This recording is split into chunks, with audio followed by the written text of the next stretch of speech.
किंवा केशव मेश्राम, शंकरराव खरात अशी अनेक वेगवेगळ्या धर्माची, वेगवेगळ्या साहित्य प्रवाहाची मंडळी अखिल भारतीय साहित्य संमेलनाच्या अध्यक्षपदावर विराजमान झालेली आहेत. आता आदिवासींच्या साहित्य प्रवाह मात्र वंचित, सर्व अर्थानं वंचित राहिला आहे.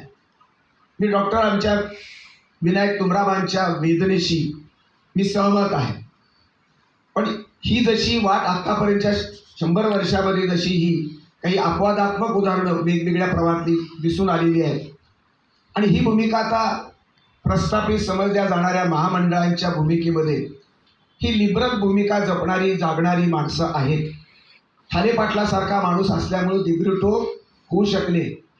युमपटांतर जुन्या काळात झालेले आहेत. शंकरराव खरातही झालेले आहेत. मग हा अशा प्रकारचा उदारमतवाद आदिवासी साहित्यिकांच्या वाट्याला का नाही आला, हा प्रश्न याच ठिकाणी त्यांनी विचारला. ते स्वाभाविक आहे. आदिवासींची पात्रता नाही का? 300-400 जवळजवळ लेखक, कवी, संशोधक, भाष्यकार, समीक्षक, कादंबरीकार, नाटककार, साहित्य आदिवासींच्या मध्ये निर्माण झाले असताना डॉक्टर विनायक तुमराम आहेत, पहिल्या पिढीतले व्यंकटेश अत्राम आहेत, वारू सोनवणे आहे, भुजंग मेश्राम आहे, कुसुम आलाम आहे, आपल्या उषा किरण अत्राम आहे. अशी परंपरा दुसऱ्या, तिसऱ्या, चौथ्या पिढीपर्यंत येऊन पोचलेली आहे.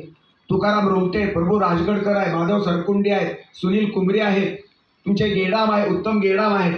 3-4 पिढ्याचे प्रतिनिधी आज महाराष्ट्रात आणि महाराष्ट्राच्या बाहेर उपस्थित असताना, मोजताना ही मध्यवर्ती प्रवाह, मध्यवर्ती संस्था का उपेक्षित ठेवते आहे, हा प्रश्न त्यांनी विचारणं स्वाभाविक आहे.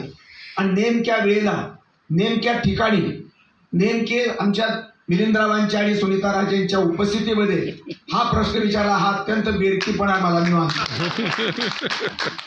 त्याशिवाय त्याला कळणार कसं, हा प्रश्न आहे. मी महामंडळाचा अध्यक्ष असो तर मी आपल्याला शब्द देतो की विनायक तुमरामाला मी अध्यक्ष म्हणून डिक्लेअर केलं असतं, याबद्दल माझ्या मनात शंका नाही. पण मिलिंद जोशी सुद्धा एकटे असतात. आता 19 लोकांचं ते मंडळ आहे. 19 मध्ये मग वेगवेगळे मतप्रवाह आहेत, वेगवेगळे व्यक्तिवादी त्याच्यात भूमिका असतात. ती माणसंच आहेत. त्यामुळे त्यांच्यामध्ये आपलं नाव पोचणं हे कठीण आहे. आता तुमचे